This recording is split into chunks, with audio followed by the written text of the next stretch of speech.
So, welcome back, all of you, on the platform of EcoStudy. This is your second part of your welfare economics lecture. In this part, we are going to discuss about theorem of welfare. In previous part, we see what is welfare function, what is social welfare function.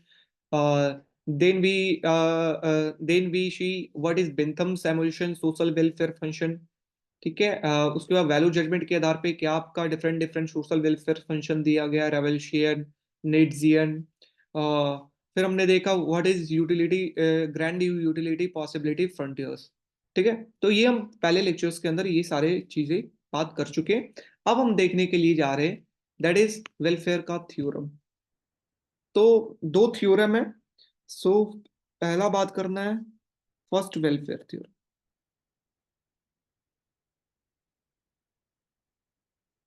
First welfare theorem क्या है, क्या theorem कहता है, चलिए आपको समझाते हैं।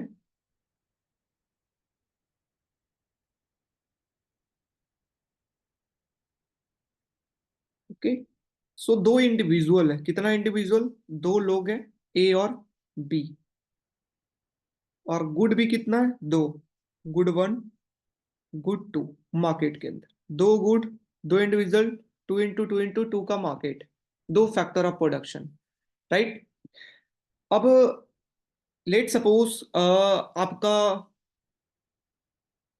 This is जो indifference curve of a individual, a individual का इंडिफरेंस कर्व है, and this is indifference curve of B individual।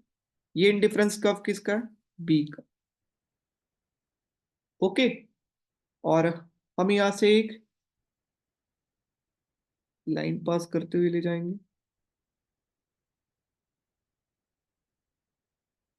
ठीक है, तो ये प्राइस को बता रहा है, ये जो लाइन है वो क्या, ये बजट लाइन की तरह है, और ये क्या, प्राइस को बता रहा है। ठीक है, this is iso value line, iso value line. और आइसो वैल्यू लाइन क्या बता रहा है, एक तरीके से प्राइस को बता रहा है कि प्राइस रेशियो क्या है, दैट इज पी एक्स या P A by P B कितना है, ये बता रहा है। तो ऐसा इनिशियली है इकोनॉमी के अंदर दिया हुआ। एंड दिस इज जो इंडोमेंट जो है आपका कितना है, दिस इज डब्ल्यू। ये आपका डब्ल्यू क्या है, इंडोमेंट। इंडोमेंट का मतलब इस इतना के साथ मार्केट के अंदर ए आया है। ए जो मार्केट के अंदर सप्लाई किया है वो कितना, गुड वन का कितना किया है, वन का कितना, डब्ल्यू ए वन, इतना मार्केट के अंदर सप्लाई है किसके द्वारा, ए के द्वारा। लेकिन जहां पर ये लाइन के ऊपर ये कट कर रहा है, सप्लाई तो मार्केट के अंदर डब्ल्यू वन ए कर रहा है, लेकिन डिमांड कितना कर रहा है, तो ग्रॉस डिमांड जो है वो कितना कर रहा है, ये पॉइंट बताए, एक्स ए वन। मतलब सप्लाई क्या कर रहा है, ज्यादा कर रहा है जितना डिमांड कर रहा है गुड वन का। गेटिंग माई पॉइंट, इस तरीके से। नेक्स्ट वन, अगर गुड टू की बात करें ए का, तो ए का गुड टू का सप्लाई कितना है, इतना। This is the supply by, supply को इंडोमेंट से इंडोमेंट गेटिंग उसके साथ मार्केट में आया है, उतना सब्जी लेकर के मार्केट में आया, तो कितना आया है, सेकेंड सब्जी लेकर के मार्केट के अंदर ए इतना। लेकिन वो डिमांड कितना कर रहा है, डिमांड कैसे बताएंगे, जहां पर इंडिफरेंस का आपका, ठीक है, आपका जो आइसो वैल्यू लाइन है वहां पे टेंजेंट है, तो वो आपका क्या बताएगा कि ग्रॉस डिमांड कितना कर रहा है ए गुड टू का। Getting my point. तो यहां पर क्या कर रहा है, इधर आपका यहां पे इतना सप्लाई। गेटिंग माई पॉइंट, यहां पे सप्लायर है, क्योंकि डिमांड कम कर रहा है तो बाकी जो गुड बचा है उसको क्या कर रहा है, सप्लाई कर रहा है। और यहाँ पर जितना उसके पास है उससे ज्यादा वो डिमांड कर रहा है, तो यहाँ पे क्या है, डिमांडर। तो गुड टू के लिए डिमांड कर रहा है और गुड वन को सप्लाई कर रहा है, कौन, ए। अगर बी की बात करते हैं, तो बी का इनिशियल इंडोमेंट कितना है, ये हो गया for good two, this is for good one. ये किसके लिए, गुड वन के लिए। तो ये गुड वन का यहाँ पे क्या हो रहा है, सप्लाई हो रहा है कितना, W A one, good one के लिए। यहाँ पे ए नहीं है, यहाँ पे बी है, राइट। डब्ल्यू बी इतना मार्केट के अंदर सप्लाई कर रहा है, लेकिन डिमांड कितना कर रहा है देख सकते हो। डिमांड आप यहाँ, अब यहाँ पे जहाँ पे बी का इंडिफरेंस कब आपका टेंजेंट हो आइसोवैल्यूक लाइन से, तो यहाँ पर अगर हम प्राइस लाइन से, तो यहाँ पे अगर हम फाइंड करेंगे तो डिमांड कितना कर रहा है हम देख सकते हैं। सप्लाई कितना कर रहा है, इतना, और डिमांड कितना कर रहा है, इतना। मतलब डिमांड क्या कर रहा है, ज्यादा कर रहा है, x B one.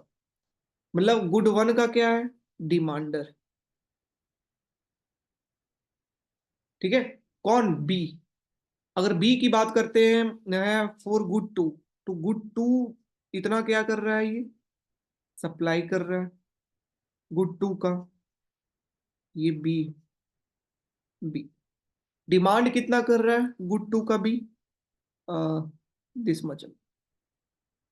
Getting my point. तो इतना क्या कर रहा है, डिमांड कर, x B to.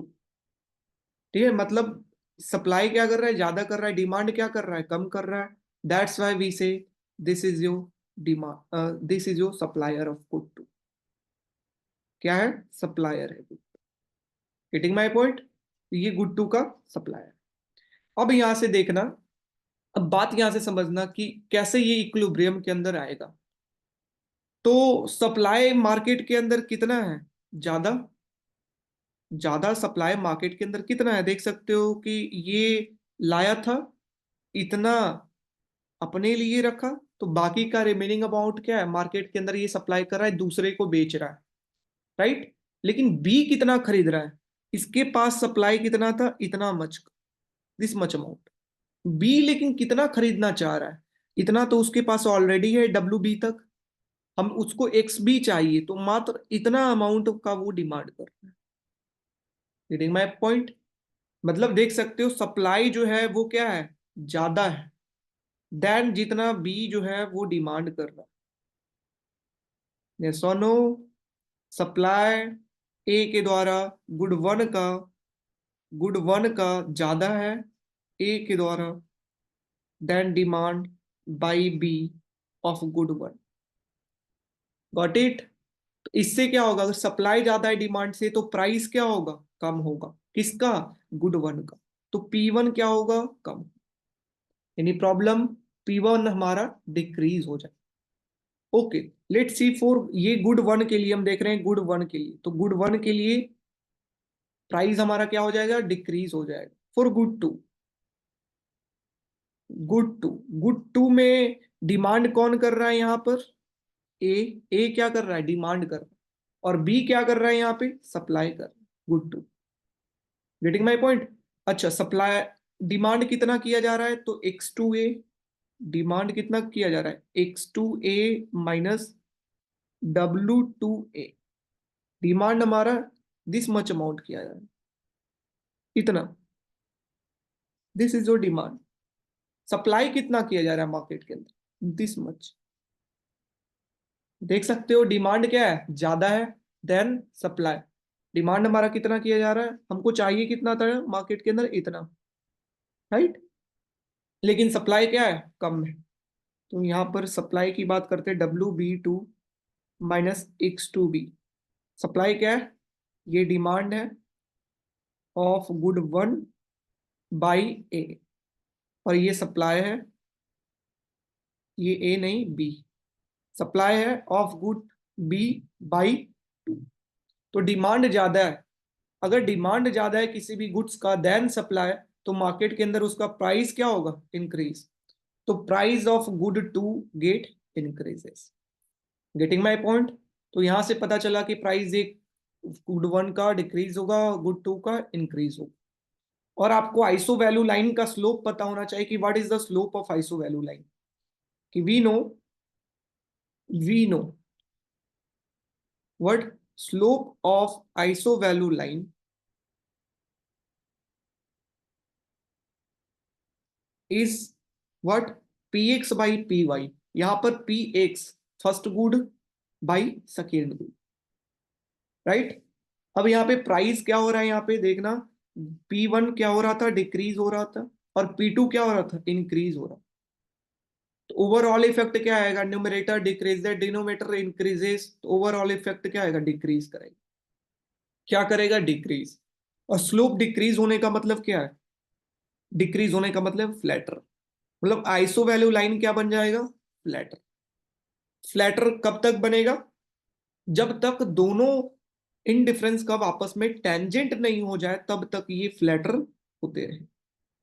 Getting my point. तो दोनों इंडिफरेंस कर्व आपस में टेंजेंट होगा, उस पोजीशन पर आपका जो डिमांड है, जितना मार्केट के अंदर ए के द्वारा जितना डिमांड किया जा रहा है उतना ही मार्केट के अंदर सप्लाई होगा, और जितना गुड टू का डिमांड किया जा रहा है बी के द्वारा उतना ही सप्लाई होगा। Getting my point. तो अगर नीचे फिगर ड्रॉ करते हैं हम,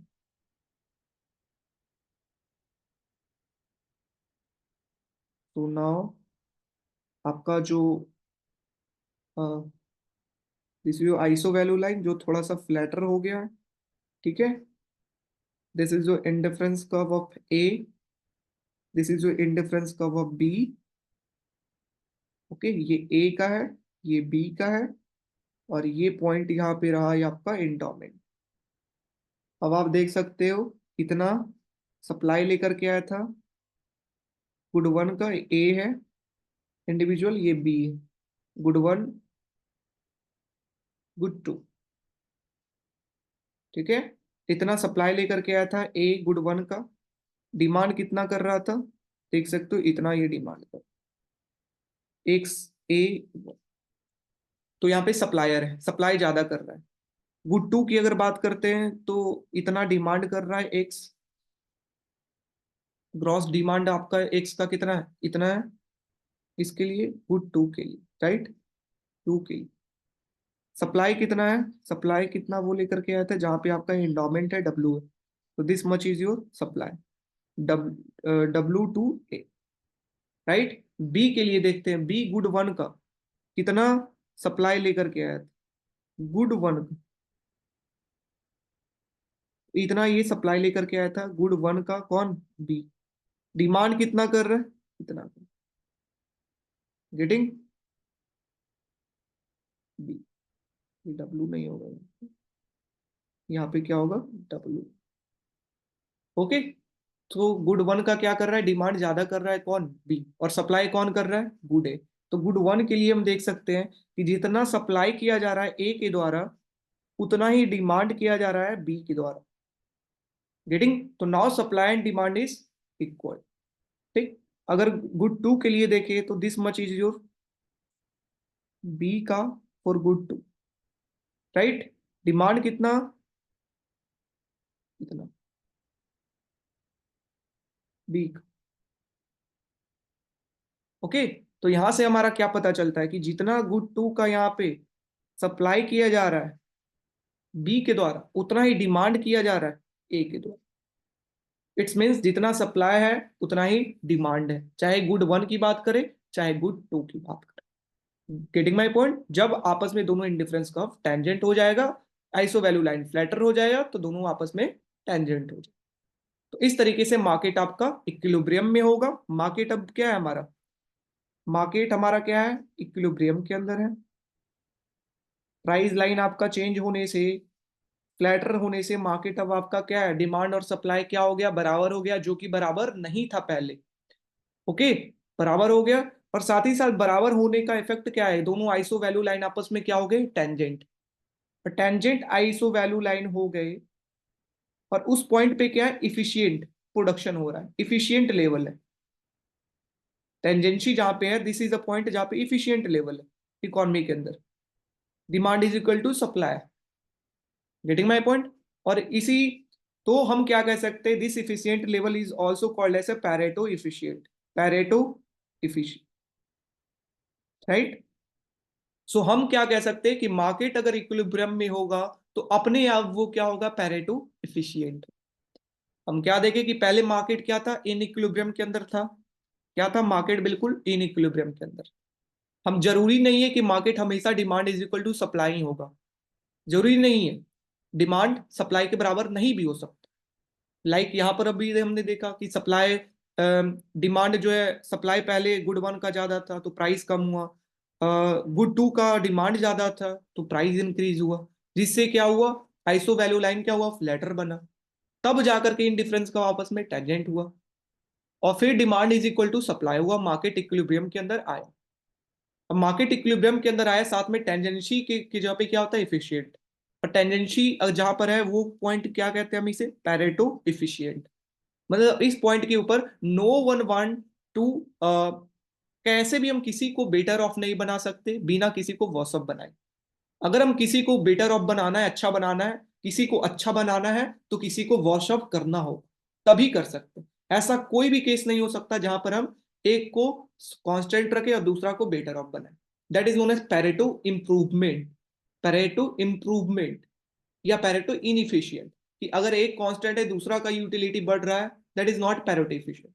पैरेटो इफिशियंट का मतलब एक का बढ़ाएंगे कब, जब तभी बढ़ा सकते जब दूसरे को कम करें, तभी बढ़ा सकते। तो कोई भी तरीका नहीं है जहां से हम एक का यूटिलिटी बढ़ा सकते बिना दूसरे को वर्स ऑफ बनाए, कोई भी तरीका नहीं। That is Pareto efficient. Okay, इसका मतलब क्या पता चला, मार्केट अगर इक्विलिब्रियम के अंदर जाता है तो आपका पैरेटो इफिशिएंट होता है, and this is known as first welfare theorem. Getting my point, this is known as first welfare theorem. तो लेट्स हम लिखते हैं कि market equilibrium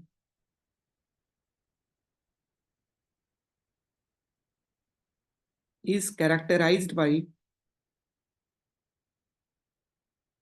tangency of IC. अभी हम देखें टेंजेंसी ऑफ इनडिफरेंस का मार्केट इक्विलिब्रियम का, क्योंकि वहां पे डिमांड और सप्लाई क्या हो गया, बराबर हो। Since tangency condition also determine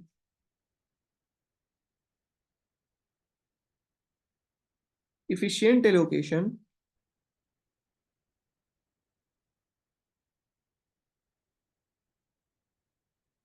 so that market equilibrium is Pareto efficient। Tangency की जगह पे क्या होता है, अभी मैंने आपको बताया efficient allocation होता है, and at that point also known as Pareto efficient। getting my point, market equilibrium क्या करता है, आपका इंडिफरेंस कर्व को टेंजेंट बनाता है, और उस टेंजेंट पे क्या होता है, एफिशिएंट होता है।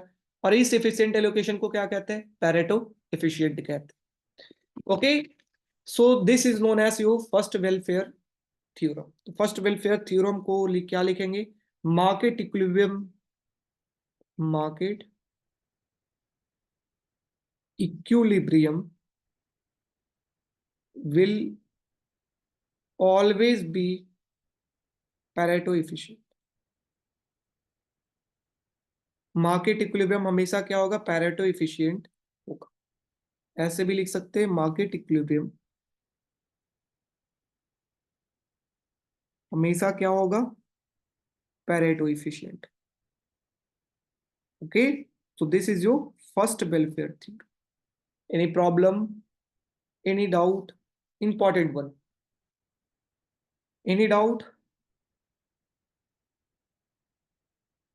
एनी डाउट, जल्दी से, गेटिंग यस और नो, यस और नो, यस और नो, जल्दी से। Next we talk about Walras law. Walras law क्या कहता है, ठीक है। तो वॉल्रस लॉ के द्वारा कहा गया कि कोई भी सेट ऑफ प्राइस है, for any set of price like P1 star and P2 star, ये दो सेट ऑफ प्राइस है, ठीक है, जो हमने फाइंड किया है अभी फर्स्ट वेलफेयर थ्योरम से। हमने P1 स्टार P2 स्टार को फाइंड किया है। तो हम इक्विलिब्रियम को कैसे डिस्क्राइब करेंगे, how we can describe equilibrium. तो इन्होंने पहला कहा कि total demand is equal to total supply.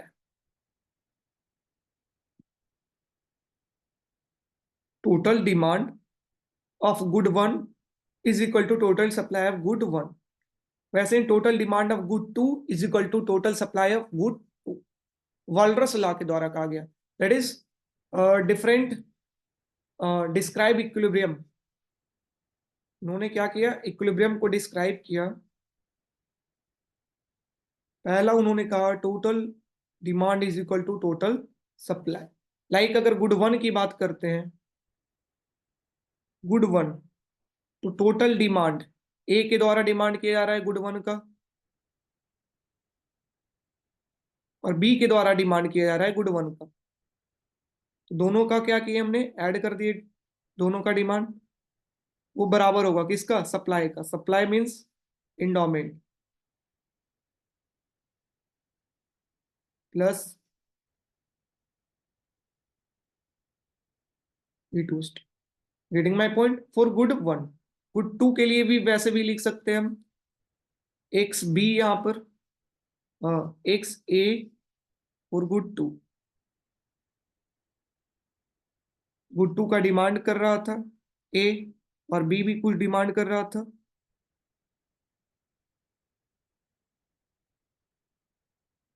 Endowment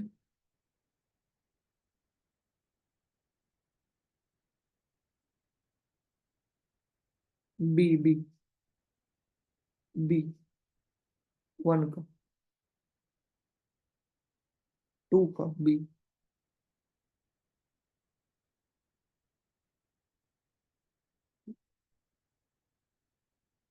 ये इंडोमेंट सेकेंड गुड का ए के लिए, इंडोमेंट सेकेंड गुड का बी के लिए। ओके, सो इस तरीके से हम लिख सकते हैं total demand is equal to total supply. तो इस तरीके, okay. So this is known as what, gross. इसे हम क्या कहते हैं, ग्रॉस डिमांड। ओके, ग्रॉस कहते हैं। Gross demand is equal to gross supply. Gross का मतलब ओवरऑल, कोई कट छट की बात नहीं है, ओवरऑल की बात हो रही। ओके, नेक्स्ट कहा गया अलग अलग इक्विलिब्रियम के लिए बात किया गया है। नेक्स्ट कहते हैं कि नेट डिमांड, इनके द्वारा क्या किया गया, that is the sum of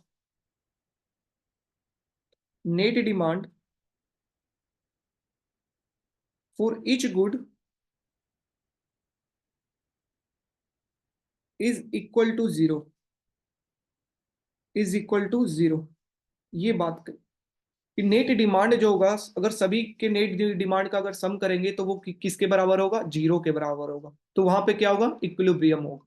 तो नेट डिमांड जहां पे जीरो है वहां पे इक्विलिब्रियम होगा। तो नेट डिमांड कहते किसको है, what is known as net demand. Net demand का मतलब होता है जो ग्रॉस डिमांड है उसमें इंडोमेंट को हम माइनस करेंगे, इंडोमेंट। ओके, लाइक अगर net demand for good one अगर हम देखें, ठीक है, कि नेट डिमांड गुड वन का क्या होगा फॉर ए, तो ग्रॉस डिमांड ए का कितना, ए कितना कर रहा था फर्स्ट गुड का demand, P one star, P two star. इतना फर्स्ट क्या कर रहा था, डिमांड कर रहा था, ग्रॉस डिमांड किसका, गुड वन का। इसमें हमें माइनस करना है क्या, इंडोमेंट किसका, गुड वन का। Getting my point. इसमें हमें माइनस करना है इंडोमेंट जो ए का है गुड वन के लिए। तो हमें वो क्या आ जाएगा, नेट डिमांड। गेटिंग। उसी तरीके से अगर बात करें गुड वन का बी के लिए, तो बी के लिए हम ऐसे लिख सकते हैं, गुड वन के लिए minus W2, good one B के लिए। ठीक है, कि ग्रॉस डिमांड कितना किया गुड वन का बी ने, और इंडोमेंट कितना है गुड वन का बी के पास, इसे माइनस करेंगे।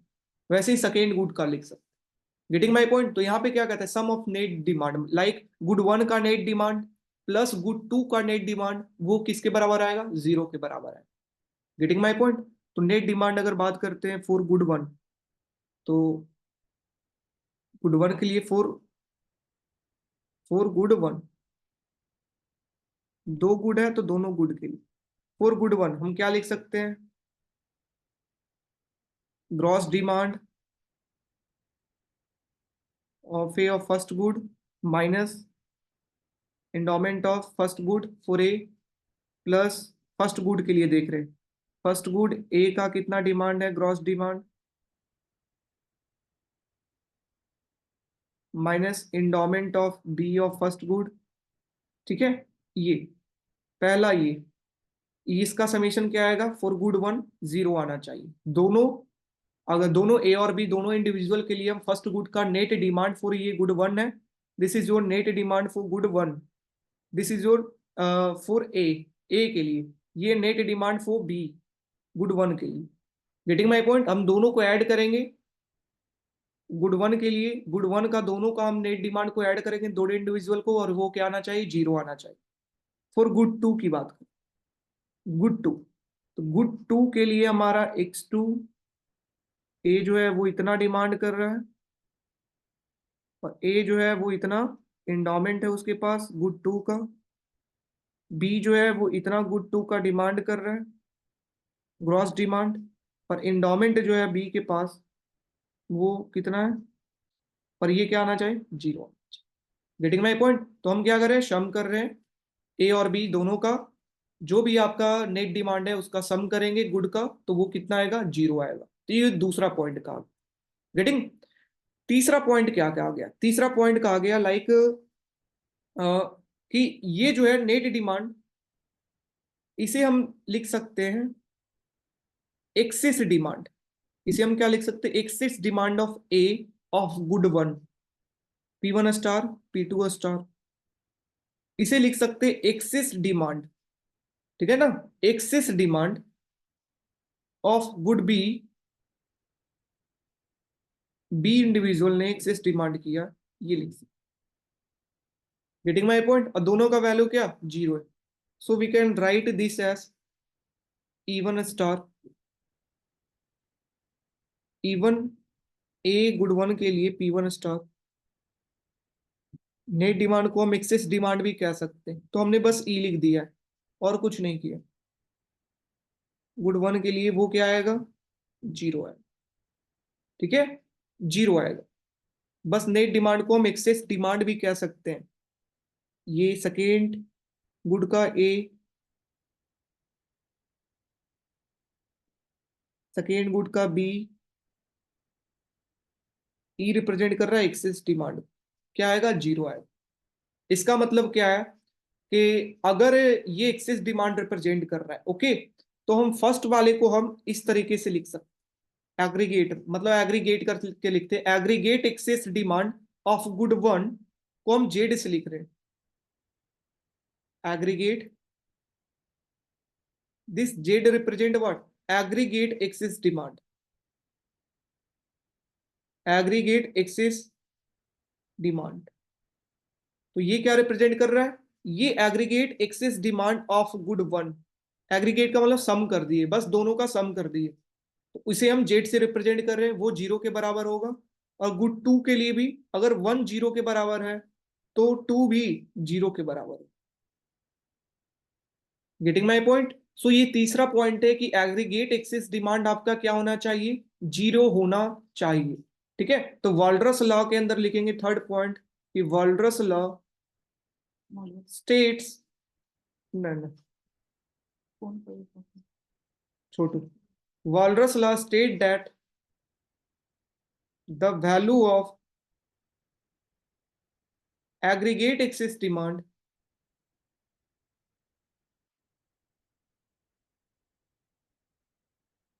is identical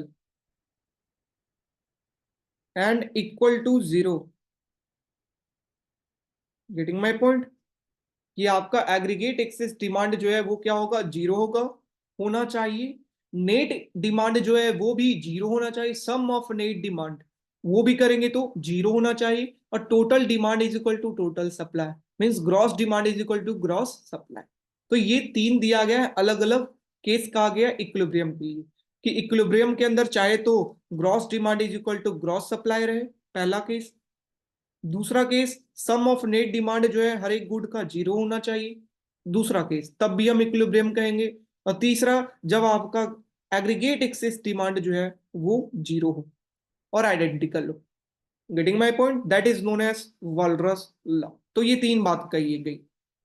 अब देखिए इसके अंदर क्या है कि अगर एक मार्केट लाइक ये गुड वन, ये गुड वन अगर क्या है, अगर जीरो है, aggregate excess demand for good one is zero, तो अपने आप गुड टू का भी एग्रीगेट एक्सेस डिमांड क्या हो जाएगा? जीरो हो जाएगा। अगर एक मार्केट के अंदर एग्रीगेट एक्सेस डिमांड जीरो है तो दूसरा मार्केट क्या होगा, अपने आप एग्रीगेट एक्सेस डिमांड जीरो हो जाए। इसका मतलब है अगर गुड वन का मार्केट इक्विलिब्रियम के अंदर है तो गुड टू का मार्केट अपने आप इक्विलिब्रियम के अंदर हो जाएगा। Getting my point? एक मार्केट के अंदर एग्रीगेट एक्सेस डिमांड कितना है, जीरो है, तो वो इक्विलिब्रियम के अंदर है। तो ये अगर इक्विलिब्रियम के अंदर है तो ये अपने आप इक्विलिब्रियम के अंदर हो जाएगा। क्यों होगा इज नॉट इंपॉर्टेंट, उसके लिए डेरिवेशन प्रूव करना is not important for you. ठीक, इसका मतलब है एक मार्केट इक्विलिब्रियम में तो दूसरा अपने आप इक्विलिब्रियम में। तो अगर ये n minus one market equilibrium के अंदर है, if n minus one market या k minus one market is in equilibrium, then we can say kth market is also in equilibrium. Getting my point? अगर n minus one market equilibrium के अंदर है तो we can say nth market या kth market is also in equilibrium. n minus one equilibrium में है, वहां पे एग्रीगेट एक्सिस डिमांड जीरो है, तो हम कह सकते हैं nth मार्केट भी इक्विलिब्रियम के अंदर होगा। And this is important result that is given by Walras, जो कि वॉल्ट्रस के द्वारा दिया गया है। ठीक है, लाइक अगर मार्केट के अंदर, अगर मार्केट है कितना, N number of good, market के अंदर कितना, एन नंबर ऑफ गुड्स। ठीक है, तो हमें सिर्फ फाइंड क्या करना है, वी हैव टू नो, हमें सिर्फ फाइंड करना है क्या एन माइनस वन जो गुड्स है क्या वो इक्विलिब्रियम में है कि नहीं, इज इन इक्विलिब्रियम, क्या N minus one goods equilibrium के अंदर है या नहीं। अगर N minus one good equilibrium के अंदर है, then we can say, then we can say nth, nth या एन गुड का जो मार्केट है वो इक्विलिब्रियम के अंदर। Getting my point? Okay, then we can say nth good will automatically will be in equilibrium. तो ये वॉल्ट्रस लॉ है। Got it? General equilibrium model जो है वो डिटरमाइन क्या करता है, relative price. General equilibrium model determine what, relative price.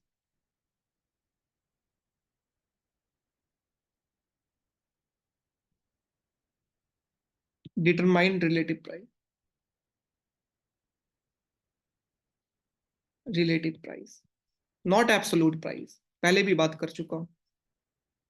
ठीक है, रिलेटिव प्राइस बताएगा, एब्सोल्यूट प्राइस नहीं बताएगा कि P1 P2 का वैल्यू क्या है, P1 बाई P2 फाइंड करेगा। ओके, अब हम बात करते हैं सेकेंड वेलफेयर थ्योरम के बारे में। Let's come to second welfare. ठीक है, फर्स्ट वेलफेयर हमने थ्योरम देख लिए, वहां पे कहा गया कि कॉम्पिटिटिव मार्केट जो है, मार्केट इक्विलिब्रियम जो है वो पैरेटो इफिशिएंट होगा। सेकेंड वेलफेयर थ्योरम कहता है कि अगर इफिशिएंट एलोकेशन है, अगर इफिशिएंट एलोकेशन है, मींस पैरेटो इफिशिएंट है अगर एलोकेशन, तो वो मार्केट इक्विलिब्रियम होगा। उल्टा, मार्केट, फर्स्ट थ्योरम का उल्टा कहा गया है। फर्स्ट थ्योरम कहता है मार्केट इक्विलिब्रियम होगा तो इफिशिएंट एलोकेशन होगा, पैरेटो इफिशिएंट होगा। यहां पे कहता है पैरेटो इफिशिएंट होगा तो मार्केट इक्विलिब्रियम।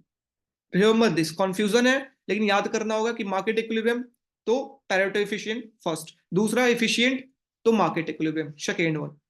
ठीक है, इसके अंदर क्या कहा गया कि अकॉर्डिंग टू दिस थ्योरम अगर इकोनॉमिक एजेंट का कॉन्वेक्स प्रेफरेंस है, कैसा है प्रेफरेंस, कॉन्वेक्स प्रेफरेंस, तो ऐसा सेट ऑफ प्राइस होगा जहां पर मार्केट क्या होगा, एफिशिएंट होगा, जहां पे पैरेटो एफिशिएंट होगा और मार्केट इक्विलिब्रियम के अंदर होगा। Getting my point? क्या क्या कहा गया इसके अंदर कि यहां पर ऐसा इकोनॉमिक एजेंट है कॉन्वेक्स प्रेफरेंस। कैसा प्रेफरेंस है, लिख सकते हैं, if all economic agent have convex preference,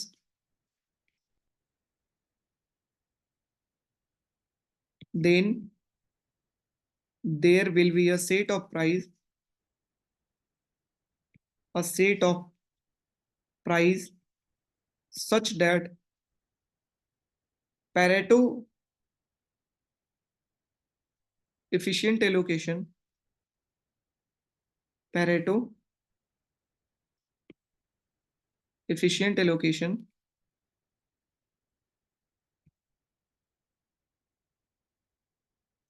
is a market equilibrium.